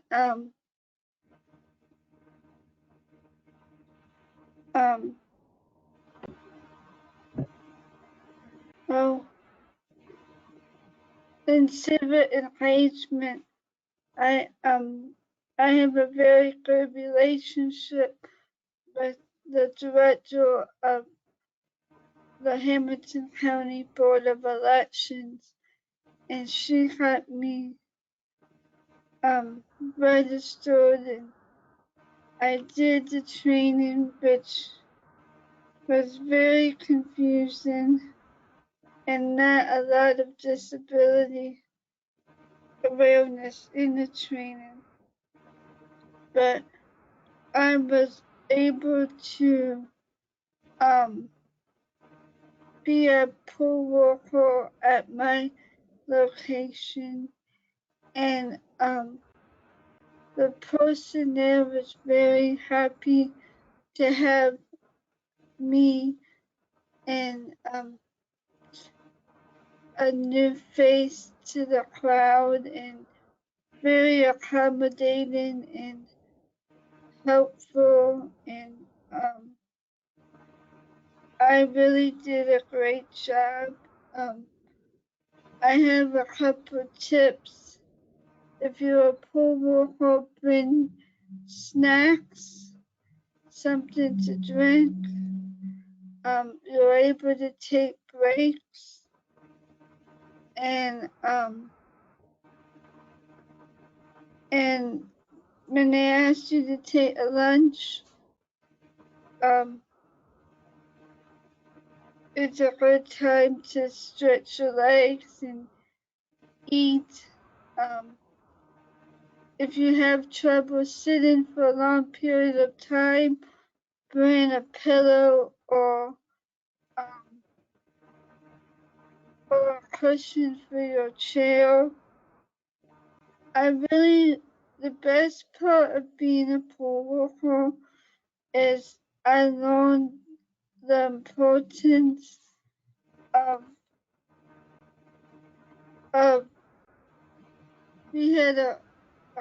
the importance of what the Board of Election staff do.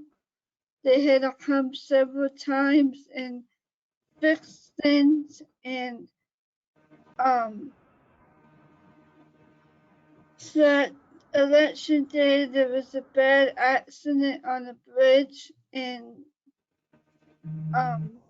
we didn't know that they extended the voting hours.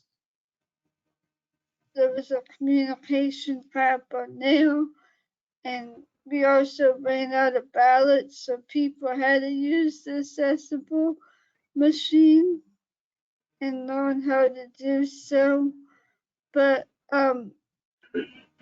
I enjoy being a poll worker. It's long hours, but it was very rewarding to me. And the best part was about a year after the election, the person who was in charge of the polling of the place said, "I wish you would come back. You are a great poll worker, and I'm glad to see you're doing well." So it was also fun seeing some of my friends and citing them in. That was my main job, and I really did a great job and was very excited to do my work and be part of such a great experience. Thank you, Diana. I'm going to share something that I have just recently been doing in our state.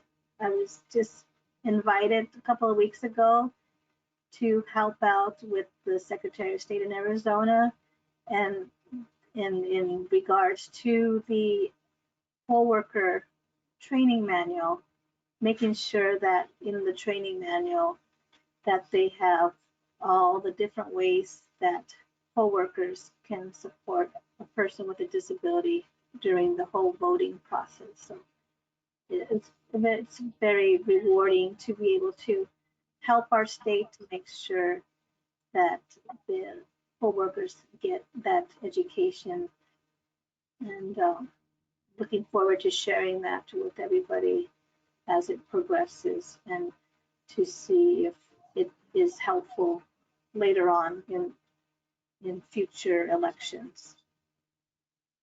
Let's see, Bill, you want to share your story about the voting machines, how you participated in that?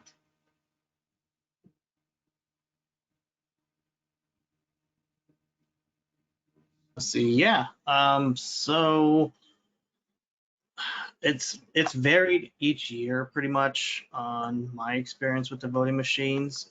It's either it's not ready to be used or it's ready to be used.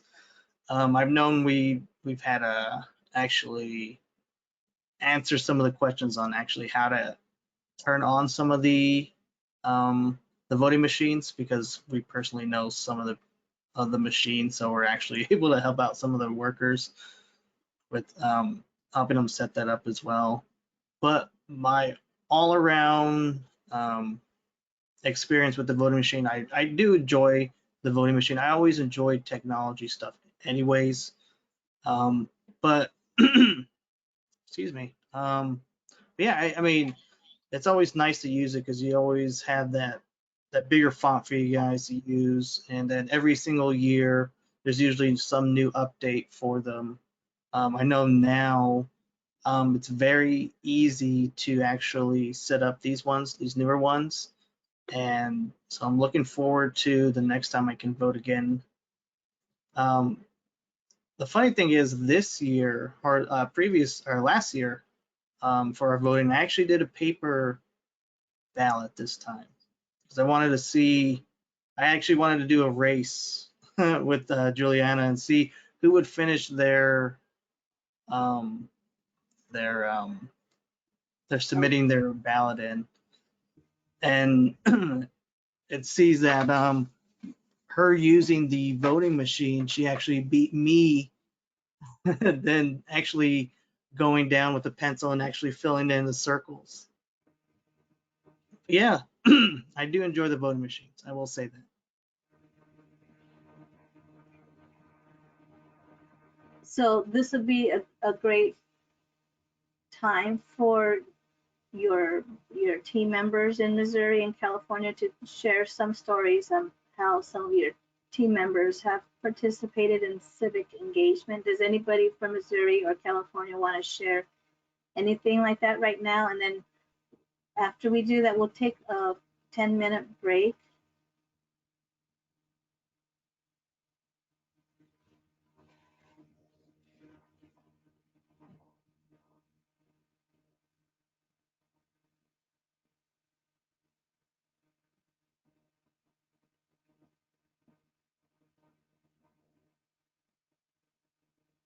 It looks like people want to take that break, correct?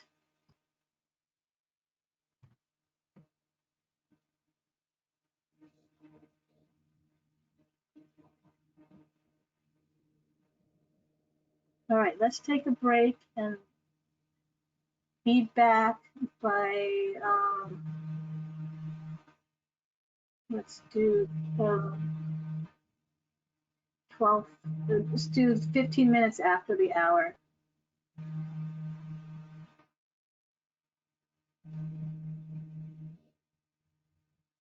Okay.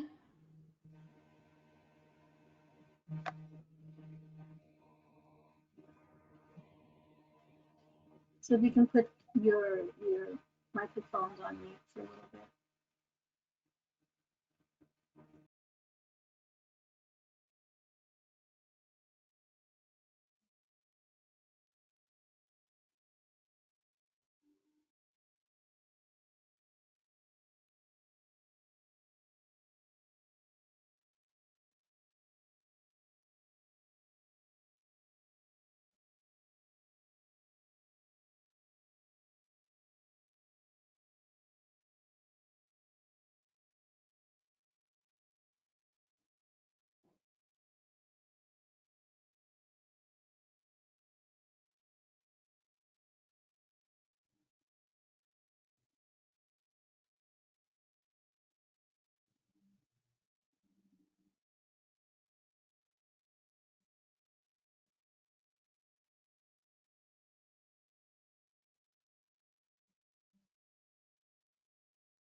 All right, we're almost done with our break. We'll go ahead and cover the next topic, number 6, and then I will go over the training plan with you and we'll call it a day, and then we will meet again next Tuesday.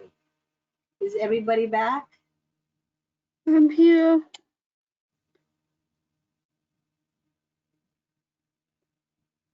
I just got back.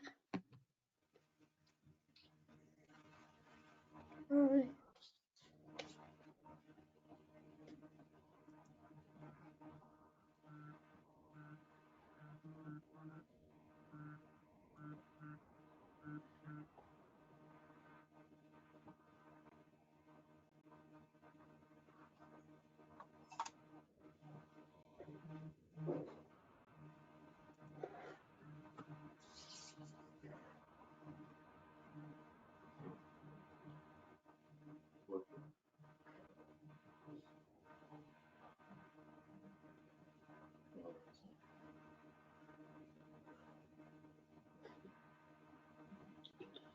I'm back, Juliana.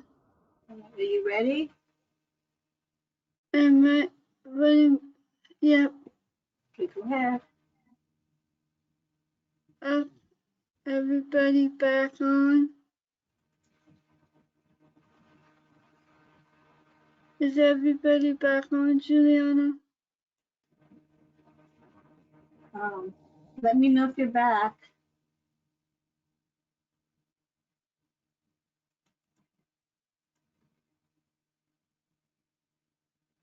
We're back. Okay. All right, welcome back.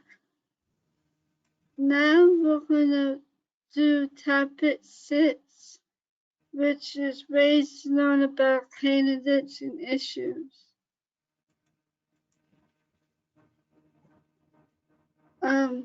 We have several ways that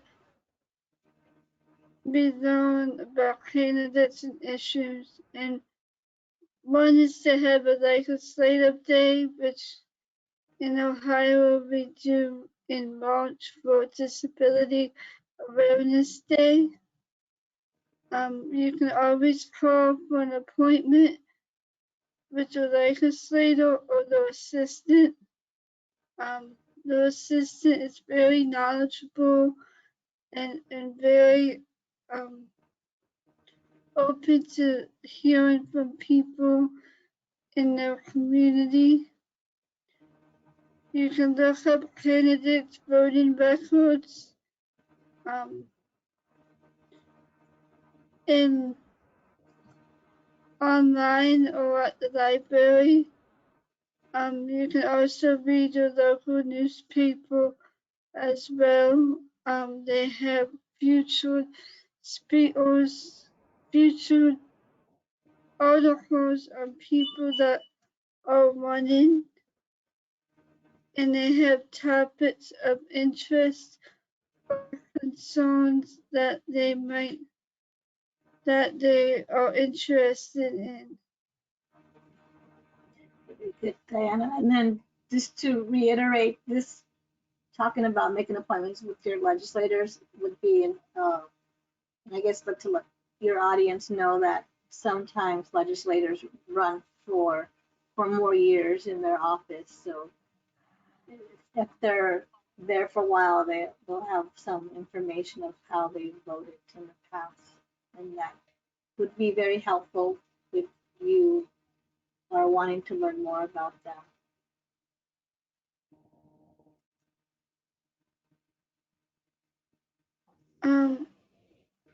You can also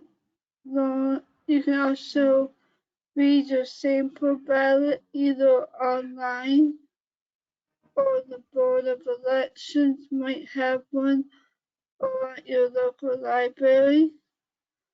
You can ask someone you trust to review the sample ballot with you.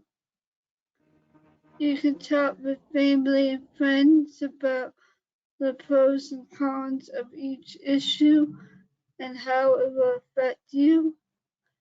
You can listen to the radio, TV, talk shows, or news channels about each candidate or issue.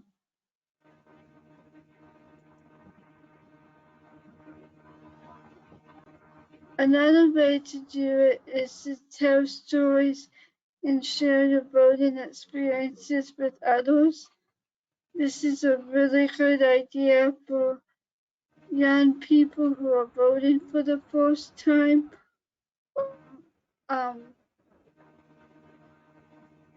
or people who have just moved to the city, and you can teach others about locations and times and what you need or want in order to vote. You can make a checklist of what is important to you and check the candidates, and if the candidates share your idea. You can also interview candidates on what they stand on disability issues, or ask questions at community forums. You can educate and work with parents, self-advocates, and staff. We talked about the League of Women Voters and invited somebody to an event, and that is really a great idea. They're very welcoming and very excited to meet with you.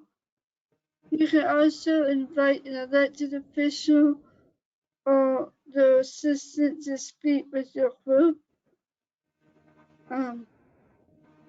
We have a question for California and Missouri. What are some other ways you can learn about the candidates and issues?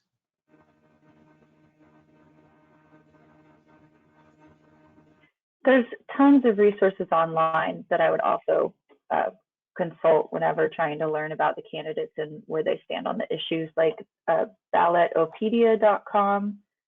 You can also check their own social media pages and see if they've posted about any recent events that might have happened. I would definitely recommend doing your online research. In California, they also have a couple of sites, websites that are dedicated to information, not just on state level elections, but also local elections, which is really helpful. One of them is a website called Voters Edge, and there's a space on that website for candidates to post their candidate statements, which is really helpful because it's sort of an opportunity to see what a candidate is hoping to work on if and when they do get elected. So it's a really great resource just to kind of get a sense of what positions different candidates take on different issues. Very good, very good. So it looks like our time is almost over, and I just wanted to, Diana, let's go ahead and continue next week on some of the activities on learning about candidates and issues.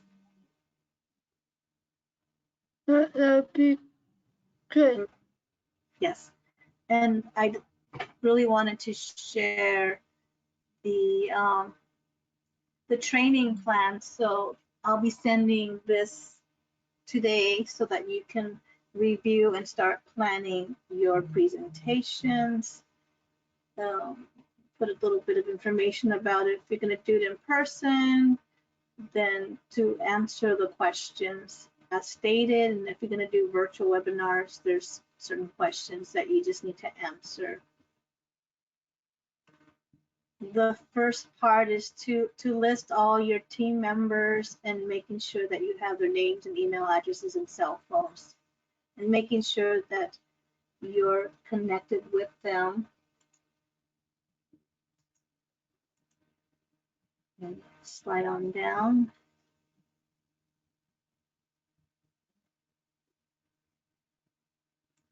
And then question number 2 would be who or which group are you going to be doing your trainings with? And just list down which organizations and then what type of topics you'll be presenting on. And for question 3 is if you're going to do the online training, who's going to be hosting the webinars and inviting people to join into the webinars, and how many webinar trainings will you be doing? Would it be just one time, or are you going to be doing 2 or 3 sessions? And then if you can list how long they would be and the dates and times. For question number 4 would be if you did an in-person training, where would it be, and who do you need to contact to make sure that you're set to do that presentation at that location. If you're doing it in person, making sure that everybody has transportation to that location, because we don't want to leave anybody out.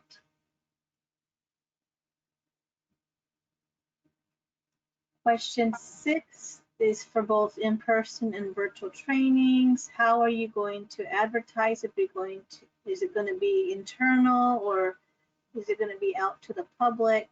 How are you going to do that? And who's going to do it? And by when? Question 7 is if you're going to do it in person.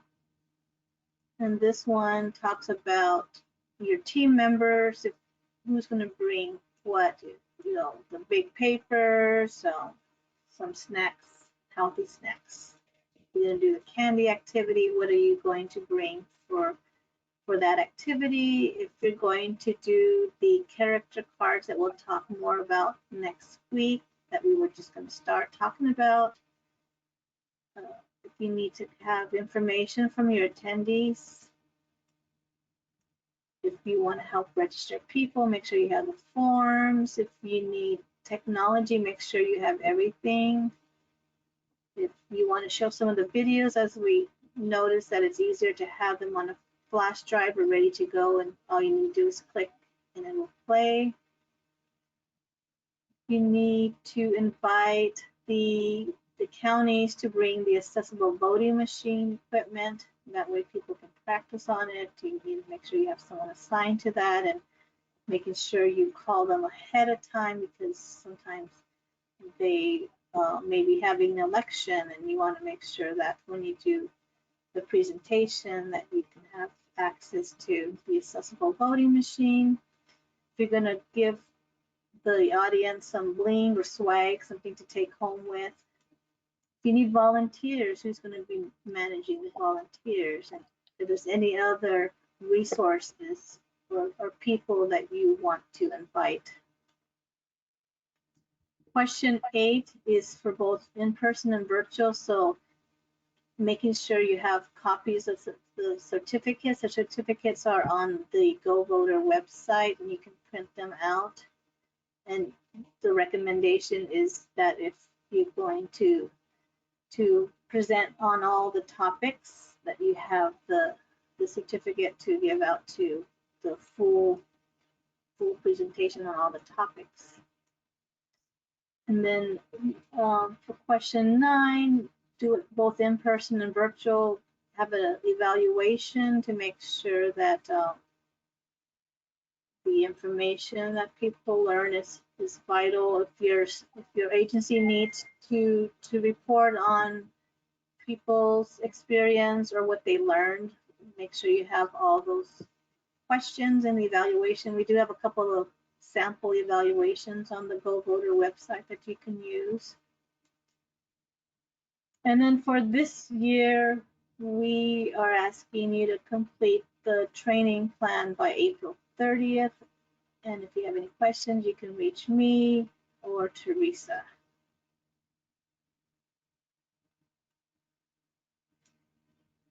Does anybody have any questions on the training plan, on any section or all of it?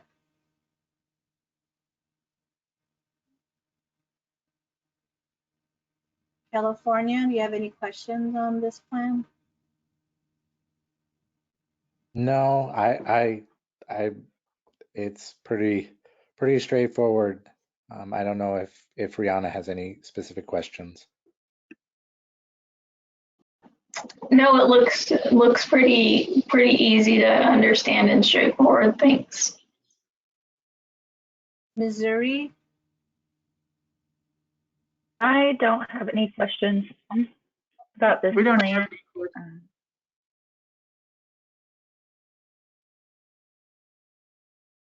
Anybody else? I guess we want to make sure that we have self-advocates participating and presenting. Is one of the requirements. So just make sure you have that in mind, having at least 2, 3, 4 presenters and at least a couple presenters with a disability that are part of self-advocacy.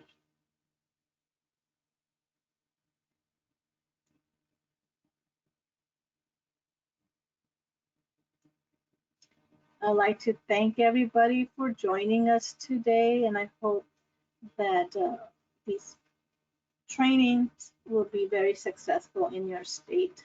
Again, if you have any questions, just email Teresa or I, and I'll be sending out the training plan later on today, along with the recording and the homework assignment that we talked about earlier. If you recall, we are asking, and we want you to share who you're thinking of presenting to and how you're going to do the presentation. And is it going to be a full day, or are you going to present on a couple of topics?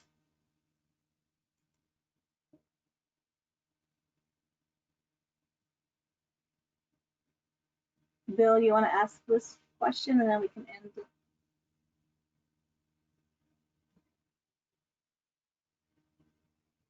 Again, do we have any, let's see, the parking lot. I didn't even see if we had anything in the park. I don't think I can see the comments actually. No. Does anybody have any final questions before we end?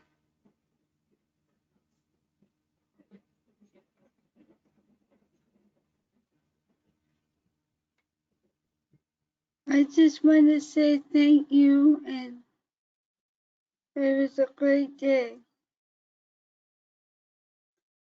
Yes, it was. Yeah, thank you everybody for joining us today, and we look forward in seeing you next week. Yes.